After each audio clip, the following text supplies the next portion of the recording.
오늘 함께 보신 본문의 시작은 그 날에라는 어떤 날을 가리키는 말로 시작합니다. 그날은 바로 예수님이 부활하신 날, 일어난 그 두 번째 사건이 오늘 본문의 말씀입니다. 오늘 말씀 가운데 등장하는 두 사람은 11제자들에 속한 사람들이 아니었습니다. 여기서 왜 11명일까요? 가룟 유다가 없죠. 이들의 신분에 대해서 명확히 알 수는 없지만 한 사람, 이 글로바라는 자의 이름이 등장합니다.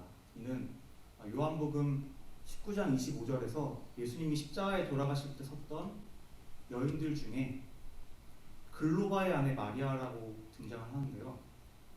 학자들이 추측컨대 예수님의 숙부나 곧 요셉의 형제로 봅니다만 이에 대해서 성경이 명확히 말하고 있지는 않습니다. 그런데 이들이 예수님을 그냥 아는 것은 아니었습니다. 전체 문맥을 보면 이들은 예루살렘에 머물면서 예수님께 일어나는 사건들을 함께 묵도하고 봤으며 22절, 23절에 우리 중에 어떤 여자들이 무리로 놀라게 하였으니 이는 그들이 새벽에 무덤에 갔다가 그의 시체는 보지 못하고 와서 그가 살아나셨다는 천사들의 나타남을 보았다 함이라는 이 말씀만 봐도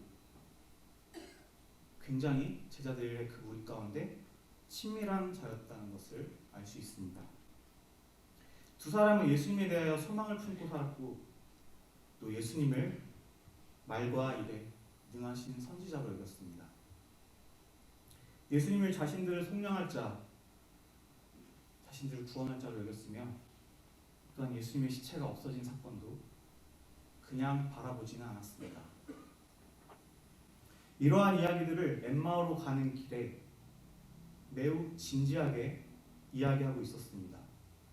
옆에 누군가 다가와 가까이 가는, 즉 15절에 동행이라고까지 표현하는 그런 상황 속에서도 그 사람을 신경 쓰지 않을 만큼 집중하여 대화하고 있었습니다. 그러나 여기서 17절을 보시면 이들의 대화는 실망과 낙심하는 모습을 보여줍니다. 그저 옆에서 함께 가는 인물이 무슨 이야기를 그렇게 심각하게 하고 있느냐, 이렇게 대화 속에 끼어들자 이들이 낯빛이 슬픈 빛을 띄었습니다. 제자들과 같이 이들이 옆에서 지켜보며 많은 이적과 말씀을 전하시던 예수님의 죽음 앞에 이들은 한순간 의지할 곳을 잃었습니다. 이들이 가지는 그 상실감을 말씀 속에서 너무나 확연하게 느낄 수 있습니다. 모든 것을 다 내려놓을 수밖에 없는 상황 속에서 짠 하고 예수님이 등장하십니다. 여기서 우리는 이 말씀이 우리의 삶 가운데 주는 중요한 위로와 용기를 얻을 수 있습니다. 예수님께서 이들을 그저 지켜만 보고 주셨던 것이 아닙니다. 동행하셨습니다. 모르는 이들이기에 거리를 두고 그저 따라갈 수도 있습니다. 또는 그냥 앞질러 갈 수도 있습니다. 그런데 이들을 향해 예수님은 가까이 동행하셨습니다. 이것이 우리에게 주는 위로입니다.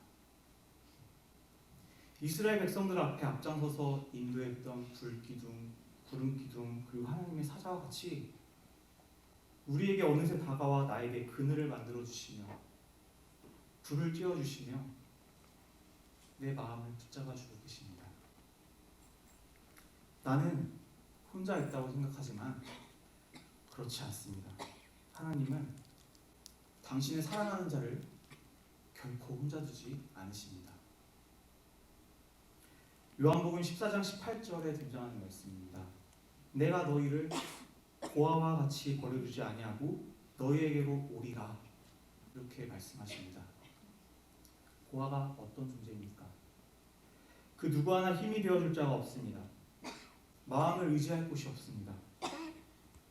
국어사전을 찾아보니까 부모를 여의거나 부모에게 버림받아 몸 붙일 곳이 없는 아이라고 명시합니다.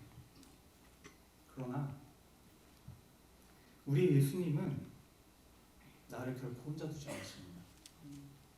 고와 같이 버려두는 것이 아닌 이 세상의 유일한 내 편이 되어주시며 나와 동행하신다는 겁니다. 그리고 심지어 나의 아버지가 되어주십니다. 또 14장 16절에 이런 말씀이 있습니다. 내가 아버지께 구하겠으니 그가 또 다른 보혜사를 너에게 주사 영원토록 너희와 함께 있게 하리니. 예수님께서는 영원토록 나와 함께 하신다고 말씀하셨습니다. 우리의 삶 속에서 하나님이 없으신 적이 단 한순간도 없습니다. 나의 인생이 언제 시작되든 그 전부터 영원까지 유일하게 계시는 분, 나의 모든 전생의 인생 가운데 함께 하시는 분입니다. 여기서 예수님께서는 이들이 자신을 알아보지 못하도록 어떻게 하셨죠? 이들의 눈을 가리십니다. 이 장면은 이들의 앞선 대화 내용을 볼 때 무덤에 갔던 여자들의 소식을 믿지 못하고 사도들과 제자들을 떠나 그들이 거하는 곳으로 돌아가는 중입니다. 부활하신 주님이 실망에 빠져 집으로 돌아가고 있는 이 두 사람에게 자신을 보이셨지만 이들의 믿음이 예수님을 알아보지 못하게 만들 정도로 영적으로 약해진 상황입니다. 나의 마음이 힘들다고, 나의 육체가 힘들다고 나와 동행하고 계시는 예수님을 바라보지 못하고 있는 상황입니다. 부활하신 주님을 나의 눈으로 본다고 그리스도의 부활이 100% 믿어지는 것은 아닙니다. 당장 나의 눈이 가려져 불신으로 인해 온전히 깨닫지 못할 수 있습니다. 예수님의 부활을 보지 않고도 믿는 믿음을 가진 여인들과 같이 말씀의 성취에 대하여 듣고 깨달아 믿을 수 있는 그 믿음을 달라고 우리는 깨어서 간구해야 합니다.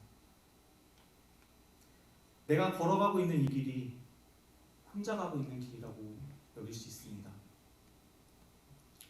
하나님께 묻지 않아도 내가 나의 계획을 세우고 나 혼자 당당하게 일어나갈 수 있다고 여길 수 있습니다. 우리가 이런 착각 속에 살아갈 때도 하나님은 나의 앞에 앞장서 인도해 가시며 나의 뒤에서 나를 보호하시고 지키시며 나의 발걸음을 이끌어 가십니다. 언제 어디서나 나와 함께하고 계시는데 나의 눈이 그분을 보지 못하고 있는 겁니다. 우리 이후의 말씀인데요. 31절을 함께 보시겠습니다. 그들의 눈이 밝아져 그인 줄 알아보더니 예수는 그들에게 보이지 아니하시는지라. 이들은 식사의 자리 가운데 믿음의 눈으로 예수님을 바라보게 됩니다. 내가 그분의 말씀을 먹고 듣고 말씀을 통해 나의 심령이 변화되는 것을 바라십니다. 믿음의 눈을 뜨길 원하십니다. 하나님의 말씀 가운데 우리가 온전히 주님을 바라보고 그 눈을 뜰 수 있도록 간구하길 바랍니다. 그리고 이런 예수님과의 동행 가운데 우리는 잊지 말아야 할 것이 있습니다. 두 사람이 걸어가고 있었습니다. 이들이 함께 서로 그 슬픔을 나누고 있었습니다. 우리가 나의 옆에 있는 동역자들이 얼마나 중요한지 우리 함께 옆에 한번 보시겠습니까?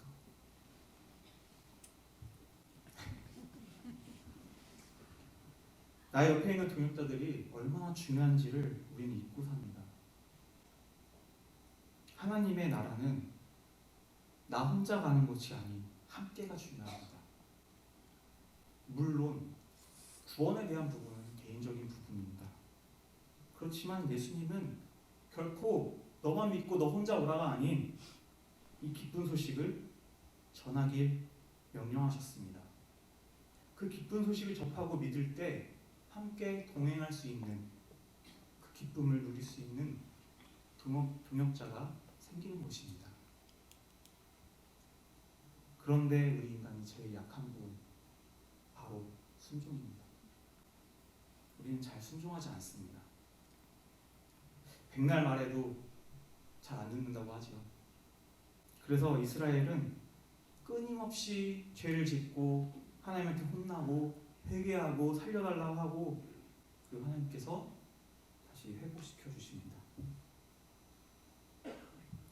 우리가 함께 동행하기 위해서는 서로 간의 소통이 굉장히 중요합니다. 서로의 생각을 나누고 함께 위로하고 함께 마음을 나누고 함께 사랑해야 합니다. 예수님께서 이 두 사람을 그냥 버려두지 않으셨습니다. 불만에 가득 차 있던 이스라엘 백성조차 먹이시고 입히시며 약속의 땅으로 이끌어 주셨듯이 우리 예수님은 이들에게 소망을 주셨습니다. 우리가 함께 고난과 역경을 이겨낼 수 있도록 동역할 수 있는 힘을 더해 주셨습니다. 사람 인자를 보면 우리가 서로 지탱하고 있는 모양이죠. 우리가 서로 지탱하며 설 때에 나의 힘, 우리의 힘으로 일어난 것이 아닌 우리의 두 손을 붙잡아 주시는, 나를 일으키시는 하나님을 느낄 수 있는 겁니다. 모든 상황 속에서 실망과 좌절을 맛본 이들은 또 한 가지 불신이 있었습니다. 21절에서 말하는 것과 같이 이 일이 일어난 지가 사흘째라는 말은 주님이 하신 약속, 바로 하나님의 계획인 부활이 제3일에 일어나는 사건, 그 사건이 벌어질 것이라는 것인데, 이들은 무덤에 갔던 여인들이 전한 그가 살아나셨다 라는 주님의 부활 소식을 반신반의하며 예수님을 기다리지 않고 엠마오로 가고 있었습니다. 이들의 믿음의 약함을 다시 한번 보여줍니다. 어떻게 보면 사람의 약함이죠. 이들이 익히 알고 있는 모세와 선지자들이 말한 예수님에 대한 그 예언의 성취는 그리스도가 고난을 받고 끝나는 것이 아닌 부활 사건에까지도 얘기하고 있습니다. 때문에 두 사람도 마지막으로 일어날 부활 사건에 대해서 몰랐던 것이 아닙니다. 알고 있었을 겁니다. 그러나 그저 알고 있는 것과 그 일이 일어날 것을 믿는 믿음은 전혀 다릅니다. 그래서 예수님께서는 이들을 꾸짖으십니다. 말씀은 우리에게 이들과 같이 미련하고 더디 믿는 자가 되지 않기를 바랍니다. 두 사람은 그들에게 주어진 구약의 말씀들을 믿고 또 믿었어야 합니다. 자신들의 옆에서 그 말씀이 성취되고 있는 그 중요한 시기에, 예언이 성취되고 있는 그 중요한 시기에 이들은 그 자리를 떠났습니다.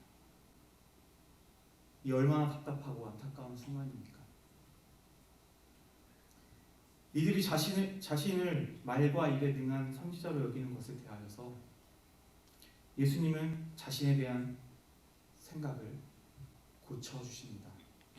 그리고 25절을 통해서 선지자들이 말한 모든 것을 역설하십니다. 선지자들을 통해서 계시되어진 일뿐만 아니라 그들이 기록해 놓은 고난받는 메시아이심을 알리십니다. 그리고 예수님께서 이제 이들의 귓가에 다시 복음에 대해서 얘기하십니다. 이들이 괴로움을 겪어야 하는 일련의 사건들이 하나님께서 계획하신 구원의 계획임을 말씀하십니다.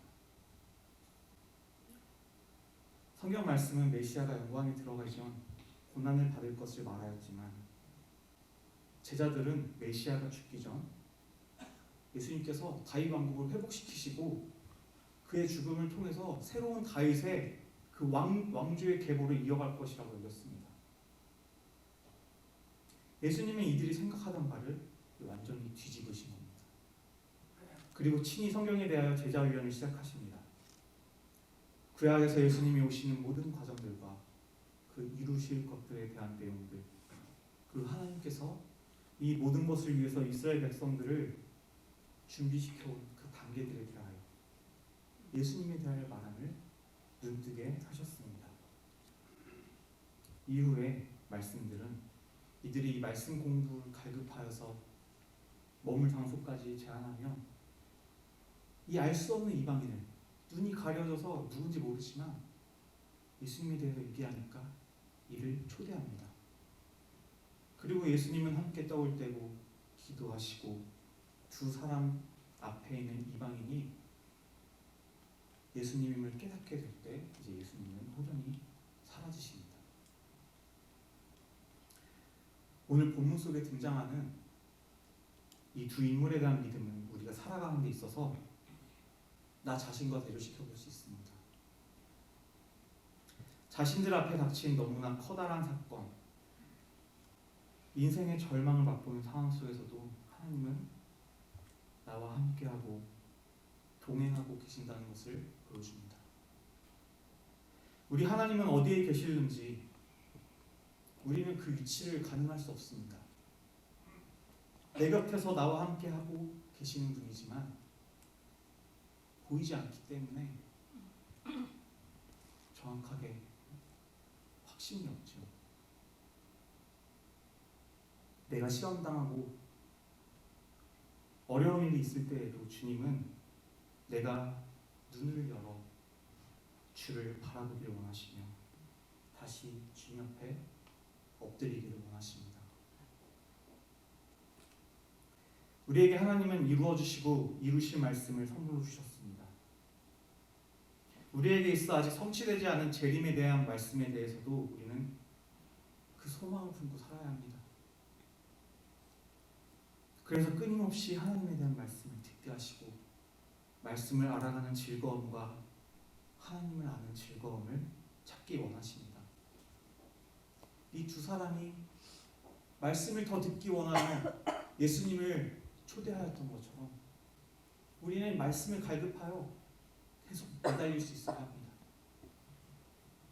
그렇게 우리는 항상 깨어 기도하며 내 곁에 오실 주님을 알아볼 수 있는 그 믿음, 말씀을 듣고 깨달으며 온전히 믿을 수 있는 그 믿음을 끊임없이 성령님을 붙잡고 깨어 있어야 합니다.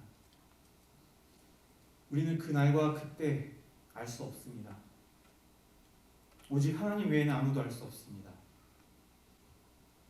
그러나 주님이 오셨을 때 기름등불 준비되지 않은 처녀들처럼 눈이 가려져 예수님을 알아보지 못했던 이 두 사람처럼 되지 않기를 소망합니다.